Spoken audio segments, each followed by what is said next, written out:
Bonjour à tous, chers frères et sœurs de l'église baptiste de Houille. J'ai beaucoup de joie à vous retrouver aujourd'hui pour notre 5e culte confiné. Et vous voyez, je n'ai pas pu résister à l'envie de monter sur le toit de la maison pour pouvoir faire un coucou à tout le monde. Et je vais faire un petit 360 pour saluer ici à la Défense nos amis de Nanterre, de Puteaux. Et je continue un petit peu, là on voit derrière sur le mont Valérien, on en profite pour saluer nos amis de Suresnes, nos amis de Rueil. Et je continue, là on voit nos amis ici de Carrière, notre futur bâtiment qui est juste ici dans l'axe. Et là, vous voyez peut-être ici l'antenne de la marine et on salue tous les frères et sœurs du centre-ville de Houille. Un peu plus loin, c'est Sartrouville. Bonjour à tous et je continue ma rotation pour saluer ici tous les frères et sœurs de Sartrouville. Et Sartrouville après, on voit nos amis de Beson, qu'on salue bien, on vous fait des gros bisous à Beson. Et je continue ici, derrière moi c'est Argenteuil, Enghien-les-Bains et Sannois. On vous salue tous. Derrière, on retrouve ici nos amis de Paris du Sud. Voilà, soyez bénis aujourd'hui pour ce culte. Et je vous propose maintenant d'ouvrir la parole de Dieu. Et je vais descendre et on va se retrouver pour méditer sur un thème surprise. Eh bien, bonjour, me voilà redescendu du toit. J'espère que vous êtes confortablement installés. Et je vous propose que nous puissions ensemble nous pencher sur la parole de Dieu au travers du thème que je vous propose aujourd'hui, que le Seigneur m'a mis à cœur. C'est le thème des relations humaines. En effet, en ce moment, alors que nous sommes tous confinés, on vit une forme de paradoxe en ce qui concerne les relations humaines. Pourquoi ? Eh bien parce que d'un côté, on voit qu'on est privé de nos relations sociales, physiques, et de l'autre côté, eh bien, on est confinés ensemble sous un même toit, de manière en H24, où on se marche un petit peu sur les pieds, on s'entrechoque, et on a vu qu'en Chine, ce climat de confinement eh bien, a créé des tensions, et à l'issue du confinement, il y a une explosion du taux de divorce. Et également, on voit aussi qu'en France, eh bien, il y a une remontée dans les statistiques des violences conjugales. Voilà, c'est la triste réalité des choses, ce qui nous montre bien que, eh bien, en tant que chrétiens, nous-mêmes sommes confrontés à ce genre de difficultés, de problématiques. Et ce temps de confinement nous montre qu'on a en réalité eh bien, un problème. Un problème avec le deuxième commandement de la parole de Dieu, qui est « aime ton prochain comme toi-même ». Et je suis persuadé que Dieu a un plan pour nous, pendant cette période de confinement, eh bien pour qui est réitéré, reconduit, parce qu'on a besoin encore et encore d'apprendre à aimer notre prochain et sur ce thème des relations humaines, à vivre des relations humaines beaucoup moins clivantes, beaucoup moins dans la confrontation et beaucoup plus dans l'amour. Et c'est ce sujet que je vous propose ensemble d'étudier, les relations humaines. Le thème s'affiche maintenant sur vos écrans, les relations humaines. Et si je devais donner une image de cette notion de relations humaines, eh bien je prendrais l'image d'un jeu. C'est l'image du jeu que vous connaissez certainement, pierre, feuille, ciseaux. Vous avez certainement déjà joué quand vous étiez enfant à ce jeu. Pierre, feuille, ciseaux. La feuille recouvre la pierre casse le ciseau et le ciseau coupe la feuille. Ce jeu nous montre qu'on est dans la confrontation.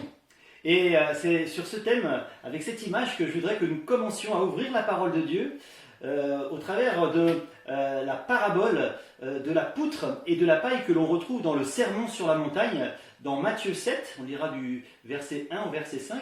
C'est une parabole que l'on peut également retrouver dans l'évangile de Luc, au chapitre 6, à partir du verset 40. Mais nous lirons dans l'évangile de Matthieu, chapitre 7. Je vous invite à le lire et à le suivre sur vos écrans. Matthieu, chapitre 7.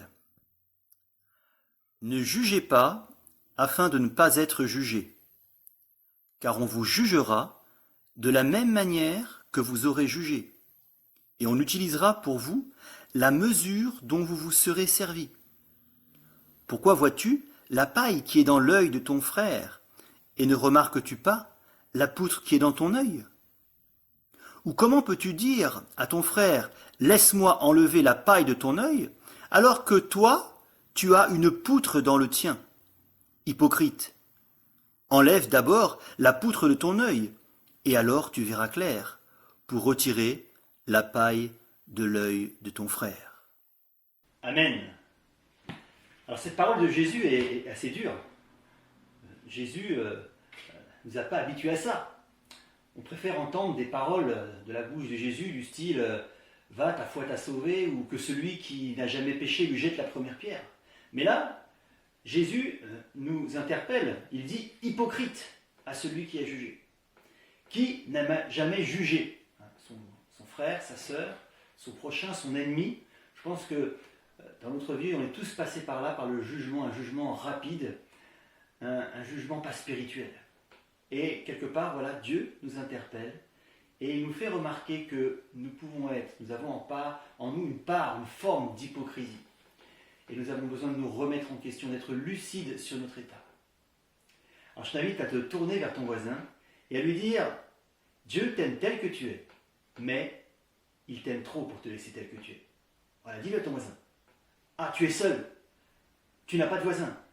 Alors je te propose maintenant de prendre ton téléphone, de mettre sur pause et d'appeler un voisin, un ami, un frère de l'église pour lui dire ce que je viens de te dire. Je vais moi aussi appeler quelqu'un. Tiens, si j'appelle Xavier.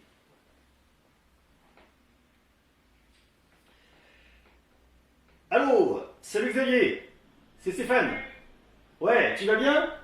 Oui, ça va toi. Ouais, alors là tu sais, je suis en train d'enregistrer le culte pour dimanche et j'avais un message à te dire. Dieu t'aime tel que tu es, mais il t'aime trop pour te laisser tel que tu es. Amen, amen. Eh ben, je crois qu'on est beaucoup à devoir l'entendre. Donc, ce que je vais faire, je raccroche avec toi et j'appelle un frère tout de suite. Ouais, super Xavier, que Dieu te bénisse. Et écoute bien la suite du message. Ok, bye. Salut. Je vous propose de commencer par notre premier point qui reprend cette phrase de Jésus au verset 1. Ne jugez pas. Et on voit une main avec deux doigts qui pointent ton prochain. Lorsqu'il y a deux doigts qui pointent ton prochain, eh bien, il y a trois doigts qui pointent vers toi. Alors c'est une belle illustration. Cette image du doigt pointé vers l'autre pour juger est intéressante parce qu'elle nous rappelle que le jugement n'est pas sans conséquence. Lorsque je juge l'autre, eh bien c'est trois doigts qui se pointent vers moi et cela nous rappelle ce premier verset qui dit que l'on sera jugé avec la même mesure que nous utilisons. Quelque part, lorsque je juge l'autre sans réfléchir, de manière hâtive, trop rapide, avec aussi peut-être hypocrisie, mauvaise foi, eh bien, je vais prononcer un jugement aussi contre moi-même. Et juger, c'est presque une seconde nature chez l'homme. On le voit, on n'a aucun problème à trouver un bouc émissaire quand il y a une crise. Voilà, c'est pas de ma faute. On essaye de pointer du doigt pour trouver un coupable. Mais Jésus nous dit, ne jugez pas, afin de ne pas être jugé. Alors j'entends certains qui me diront, oui, mais l'apôtre Paul, au contraire, dans l'épître aux Corinthiens, 1 Corinthiens 2, verset 15. L'homme spirituel, au contraire, juge de tout. et Paul a raison, on ne peut pas tout laisser dire, tout laisser faire. Mais je me faisais cette réflexion que parfois on peut être un peu TTS, très très spirituel. C'est vrai que sous couvert de spiritualité, eh bien on peut être amené à juger un peu trop facilement. Et souvent ça commence comme ça. Je veux pas juger, mais là sur ce coup-là, ce qu'il a fait c'était pas correct. Et blablabla. Voilà, c'est ça la nature humaine. 1 Corinthiens 2 verset 15 peut parfois être pour nous un permis de juger un peu trop facilement. Et c'est vrai qu'on se laisse cette liberté de juger suivant nos critères. Critères liés à notre éducation, critères liés à notre culture, mais des critères qui ne sont pas forcément très très spirituels. Et par-dessus tout, en plus, on peut être conduit à juger en raison de rancœur, en raison de manque de pardon, en raison d'amertume que l'on porte dans notre cœur. Voilà. Et souvent, ça commence un petit peu comme ça. J'ai vraiment l'impression que tu t'en fiches de ce que je dis. Et moi j'ai le sentiment que tu m'aimes pas. J'ai l'impression que tu ne m'aimes pas. C'est intéressant parce que on constate que parfois nos jugements sont conduits par nos sentiments. Mais attention, le sentiment. On n'exprime pas toujours ce qui se passe dans le cœur des uns et des autres, de ceux que nous aimons, de ceux avec qui nous interagissons. Et parfois on peut être amené à juger, non pas de manière spirituelle, mais en lien avec notre perception des choses et également nos blessures personnelles, notre vision du monde. Et c'est pourquoi Jésus nous bouscule dans notre manière d'être pour nous faire saisir que nous avons une arme entre les mains au travers de jugement, une arme qui peut causer des dégâts chez l'autre, mais aussi dans notre propre cœur. Et Jésus nous montre que ce jugement nous rend aveugles. Ce jugement nous donne d'avoir un comportement qui n'est pas juste devant lui. Et il nous invite à manifester l'amour. Parce que là, si le jugement rend aveugle, l'amour pour le prochain, l'amour de Dieu, rend la vue. Et nous permettre de discerner ce qui peut y avoir dans le cœur de ceux qui sont en face de nous, que ce soit notre prochain, mais également notre ennemi, et ce qui nous apprend à faire la différence. Voyez-vous, mes frères et sœurs, nous avons dans nos mains, dans nos cœurs, dans nos langues, dans nos actions, une arme qui peut faire des dégâts, et Jésus nous bouscule afin que nous puissions être vigilants à ne pas être trop rapides à appuyer sur la détente, la gâchette de ce jugement. Ne pas presser sur la détente. Le jugement est une arme. Cette parole de Jésus, même si elle est dure, même si elle nous bouscule, n'est pas une parole de condamnation. Au contraire, on peut voir dans cette parole de Jésus une parole pour nous d'encouragement et de conseil pour lutter contre le jugement qui peut frapper à notre porte. En effet, Jésus, dans cette parabole, nous invite à, plutôt que de juger l'autre, à nous juger nous-mêmes, à regarder notre état de cœur, à nous rappeler des fois où nous avons été dans cette même situation et où nous avons également péché, pour manifester de la pitié, de la compassion pour celui qui, devant nous, est jugé beaucoup moins rapidement. Cela nous invite à l'humilité, mais aussi cela nous invite à l'amour, manifester de l'amour, parce que nous savons ce que c'est que de passer par là. Et en cela, cela va nous éviter à nous disputer avec les autres, souvent pour des broutilles, d'ailleurs nous l'avons vu. J'ai vraiment l'impression que tu t'en fiches de ce que je dis. Et moi j'ai le sentiment que tu m'aimes pas. Ce texte nous parle de petits péchés, de la taille d'une paille ou d'une sure pour d'autres versions, ou de la taille d'une poutre. Jésus ne parle pas ici de comparaison entre les différents péchés, mais il nous appelle à être vigilants, à les éradiquer. Une petite sure dans l'œil, ça démange, ça empêche d'être bien, de vivre, d'avancer. Et c'est pourquoi Jésus nous appelle à éradiquer ce péché de notre vie. Et là encore, à ne pas pointer du doigt le péché de l'autre, mais avant tout de nous juger nous-mêmes et de demander l'aide du Saint-Esprit pour que ce péché, d'abord, disparaisse dans notre vie. Et voilà, et après quoi, nous serons des modèles. Et peut-être que nous influencerons ceux qui nous environnent et nous n'aurons pas besoin de juger pour éradiquer ce péché que nous pouvons voir. Parfois, c'est vrai, dans l'œil de notre prochain. Je vous invite maintenant à regarder notre second point. Ne pas se comparer. Alors là, c'est la grosse tortue qui parle à la petite et qui lui dit « Quand je me regarde, je me désole. Quand je me compare, je me console. » C'est fou comme on a cette capacité de toujours se comparer à quelque chose ou quelqu'un qui va, quelque part, nous rassurer. Alors, on ne va pas se comparer à quelqu'un qui va nous tirer vers le haut. Et c'est un mécanisme naturel qui nous vient de notre chair, notre vieille nature, et qui n'est pas très glorieux. Parfois, on en a honte. Et Jésus, dans cette parabole, ne nous invite pas à nous comparer. Alors vous me direz, pourtant, Jésus compare celui qui a la paille à celui qui a la poutre. Prenons les instruments. J'ai ici une paille. J'ai ici une poutre. Il y a une différence entre avoir une paille dans l'œil et une poutre dans l'œil. Vous voyez que si la paille, voire la sciure, comme on peut le trouver dans certaines versions, peut passer inaperçue, la poutre, elle, dans l'œil, ne passe pas inaperçue. Vous vous rendez bien compte que la comparaison qui est utilisée par Jésus est une métaphore. Et se l'imaginer serait grossier. On comprend bien que là, Jésus avait une autre intention que celle de comparer les deux personnes, les deux pécheurs, que celui qui a une paille ou une poutre, dans les deux cas est un pécheur, mais l'intention de Jésus ici n'est pas à la comparaison. L'intention de Jésus est de stimuler le désir d'avoir un œil lucide sur qui nous sommes. Nous sommes tous pécheurs et nous sommes tous quelque part hypocrites lorsque nous cherchons à nous comparer avec quelqu'un qui, dans un domaine particulier, eh bien, serait moins avancé que nous.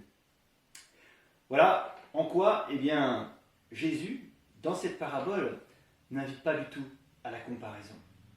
La comparaison est un instrument dangereux et ridicule. Pourquoi ?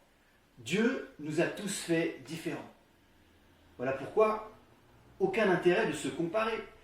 J'ai un certain nombre de qualités et les défauts qui vont avec.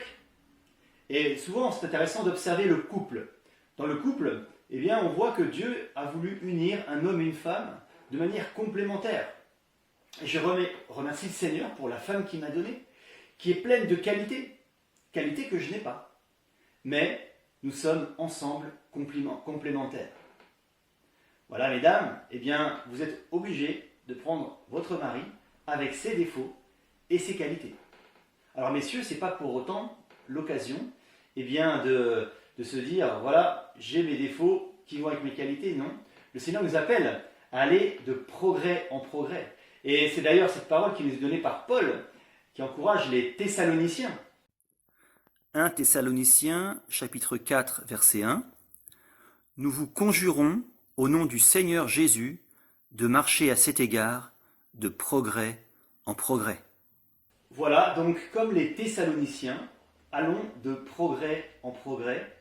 Ayons une lucidité sur l'état de notre cœur, sur nos points forts, nos points faibles. Ne nous comparons pas, mais apportons toutes nos forces et nos faiblesses au Seigneur Jésus-Christ afin qu'il nous aide à devenir meilleurs. Allons ensemble de progrès en progrès.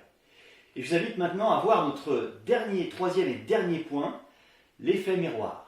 Alors qu'est-ce que l'effet miroir ? Je vous propose une citation d'un écrivain français qui nous dit que les gens nous renvoient seulement le reflet de la manière dont nous leur parlons.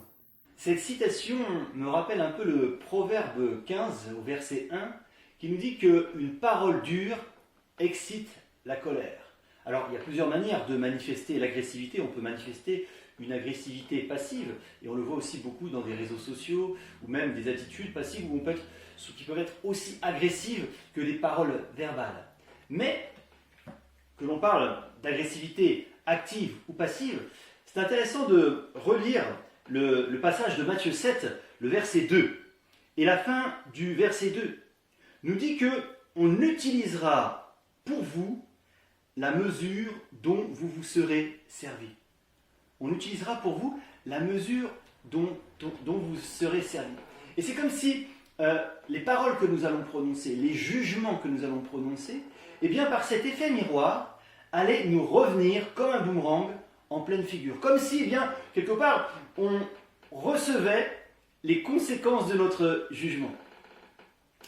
Alors, qu'est-ce que l'effet miroir ? L'idée, c'est que les personnes que nous rencontrons, eh bien, sont notre miroir.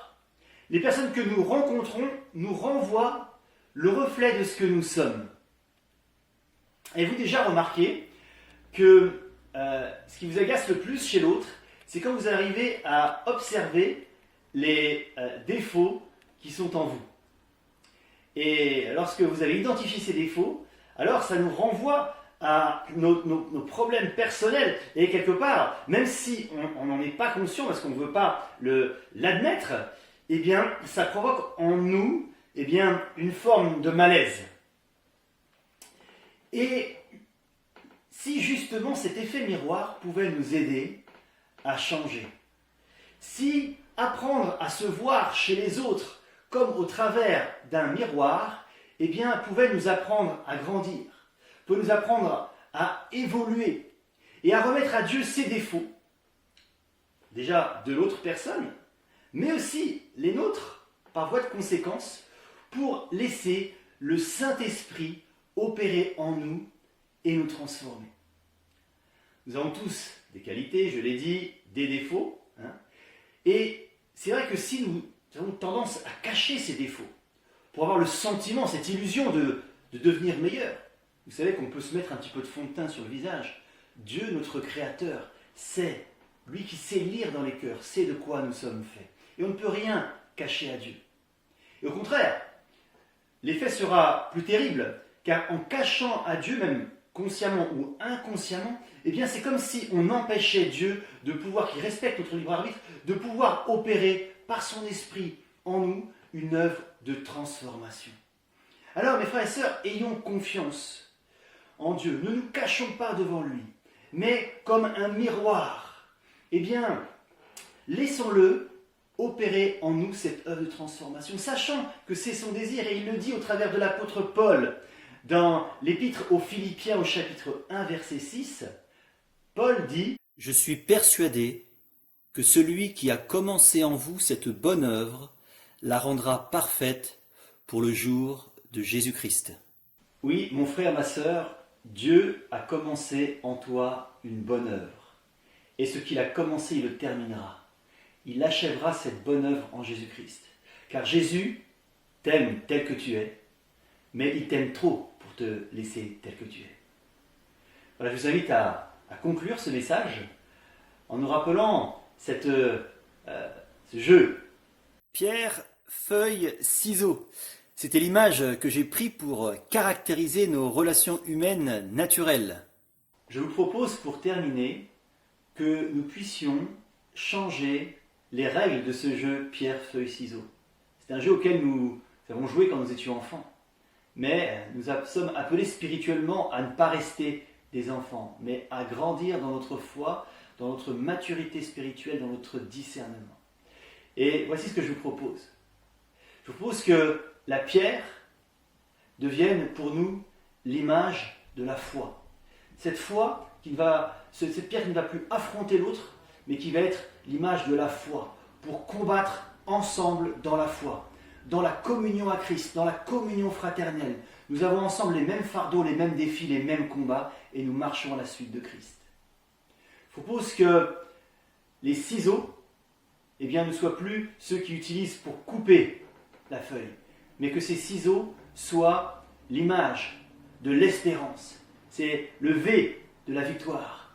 Nous nourrissons notre espérance de savoir que Christ a remporté la victoire à la croix et qu'il nous a pardonné nos péchés. Si nous sommes en mesure de pardonner à ceux qui nous ont offensés. Et enfin, la feuille. La feuille, que ce soit pour nous l'image de l'amour. L'amour qui couvre une multitude de fautes. Oui, et comme nous le rappelle encore l'apôtre Paul dans 1 Corinthiens 13 au verset 13, maintenant donc ces trois choses demeurent, la foi, l'espérance et l'amour. Mais le plus important, c'est l'amour. Oui, dans nos relations fraternelles, ne jugeons pas, mais utilisons l'arme de l'amour pour combattre non pas le mal par le mal, mais le mal par le bien. Amen. Je vous invite à la prière. Seigneur notre Dieu, nous te remercions pour cette parabole qui nous bouscule, cette parole qui est dure pour nous à entendre. Mais nous voulons être des disciples qui n'ont pas à rougir devant toi, mais qui dispensent droitement la parole de la vérité. Que cette parole que tu nous as annoncée, même si elle est dure, puisse pénétrer dans nos cœurs et nous aider véritablement à changer. Et je te prie pour mes frères et sœurs, je te prie pour moi-même. Aide-nous, Seigneur, dans nos relations humaines, à ne plus être dans la confrontation, mais être dans l'amour, à être dans le discernement, à être dans la bienveillance et dans l'empathie, comme toi tu l'as été pour nous. Et lorsque nous aurons à prononcer des jugements spirituels comme tu nous appelles à le faire, donne-nous beaucoup de discernement, donne-nous beaucoup d'amour et de patience, afin de ne pas apporter une condamnation. Donne-nous, Seigneur, d'être comme toi, toujours de chercher à élever l'autre, chercher à faire grandir l'autre dans la foi, dans l'amour. Merci notre Dieu, parce que tu es un Dieu bon, et nous voulons être bons à ton image. Dans le nom de Jésus-Christ. Amen. Voilà, j'ai vraiment été heureux de partager ce temps avec vous.